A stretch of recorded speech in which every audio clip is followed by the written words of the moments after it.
점수가 잘 안 나올 때 멘탈 관리법이 궁금합니다.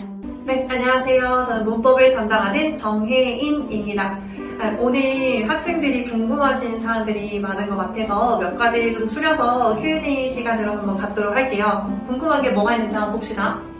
네, 첫 번째, 선생님, 저는 점수가 안 나올 때 멘탈 관리를 어떻게 해야 되나요? 그렇게 질문이 있는데, 일단 첫 번째로 점수가 안 나온다는 거는 일단 한번 스스로 생각해 보세요. 1번 내가 집중해서 그 문제를 풀었는지를 생각해 보셔야 돼요. 사실 내가 예를 들어서 80점대 실력을 가지고 있는데 그 시험이 집중이 되지 않아서 문제를 푼다면 60점대 충분히 내려갈 수 있거든요.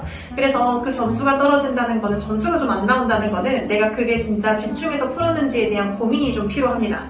첫 번째 고민하시고, 두 번째 내가 생각해봐도 그럼에도 불구하고 점수가 안 나와요. 그럼 어떻게 멘탈 관리해야 될까? 저는 어떻게 했냐면 틀린 것에 감사하게 생각을 했어요. 마인드만 바꾸시면 돼요.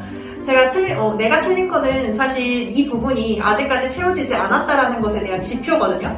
그 부분을 채우면 점수가 올라갈 수 있는 거예요. 그래서 그 틀린 거는 사실 내가 점수가 올라갈 수 있을 법한 방향을 설정해주는 지표이기 때문에 감사하게 생각을 하셔야 돼요.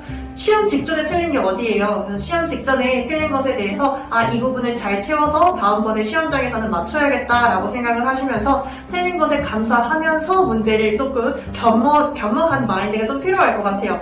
저도 실제로 시험 편입 공부할 때 울면서, 사실 짜증나서, 점수 안 나오면 짜증나서 막 울면서, 그럼에도 불구하고 이 문제 틀려서 감사하다라고 생각하면서 그렇게 좀 마인드 관리를 했던 것 같아요. 기출 분석할 때 빠르게 하는 방법이 있을까요? 인문계 학생인데 어떤 기출을 더 많이 보는 게 좋을까요? 네, 이번에 두 번째 한번 질문 볼게요.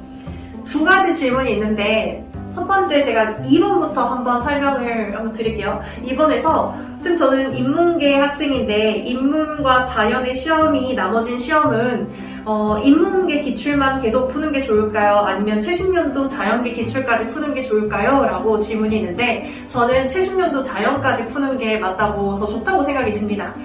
왜냐면 인문계랑 자연계랑 문제 유형이 크게 다르지가 않아요. 그래서 경향 자체가 비슷하기 때문에 최근 연도에 대한 기출 문제를 더 분석하기에는 자연계까지 같이 푸는 게 훨씬 더 좋습니다.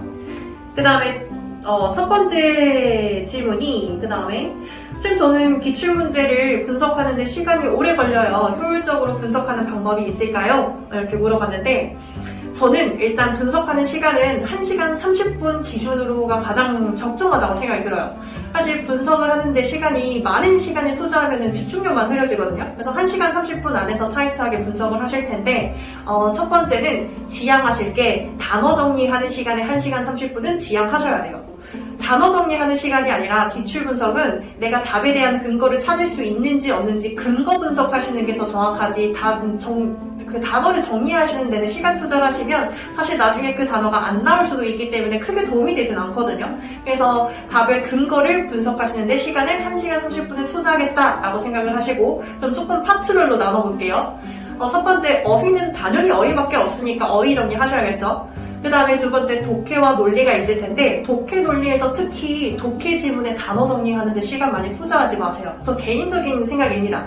단어 정리하는 시간 투자하지 마시고, 논리와 독해는 각각의 이 빈칸에 있어서의 답의 근거가 어느 문장에 있는지 답의 근거를 기준으로 한번 이렇게 체크하시는데 시간을 좀 투자하시고, 여기까지 해서 한 1시간 정도 걸리실 것 같아요. 왜냐면 단어 정리하는 시간을 조금 뺐으니. 그래서 1시간 정도 끝나고 마지막으로 문법 30분 정도 투자가 될 텐데, 제가 아무래도 문법 선생님이다 보니까 좀 더 디테일하게 말씀드리면, 각각의 문제별로 A번에서 물어보고자 하는 파트를 옆에다가 무엇인지 쓰세요. 그 다음에 B번에서 물어보고자 하는 파트 쓰시고, 그 다음에 내가 틀린 파트가 있겠죠? 그래서 그 틀린 파트에 대해서 저는 파트별로 오답 정리를 하라고 합니다. 만약에 예를 들어 시제가 틀렸다, 그러면 시제 파트에다가 정리를 따로 해놔요. 그래서 내가 틀린 이유는 이론을 몰랐다 라고 한다면 밑에다가 솔루션이 관련된 이론을 정리할 수 있겠죠. 그래서 결론적으로 문법은 각 A번에서 D번까지 파트를 정리하시고, 그 파트에 맞는 오답 노트에다가 개념 정리하시면 됩니다. 이렇게 해서 제 생각으로는 1시간 30분이 가장 적정한 것 같아요.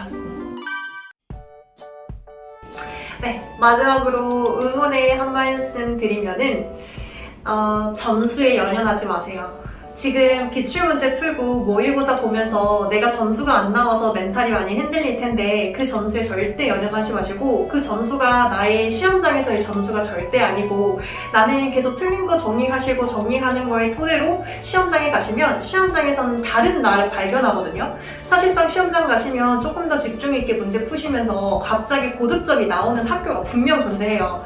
포텐 터진다고 하죠. 그래서 진짜 10개 학교를 썼는데 한 군데가 포텐이 터지는 학교가 진짜 존재를 합니다. 그 학교 가시는 거예요. 네, 그러니 스스로를 믿고 끝까지 절대 포기하지 말고 우리 끝까지 잘 마무리합시다. 우리 이제 다시 합격생으로 만나요. 네, 안녕.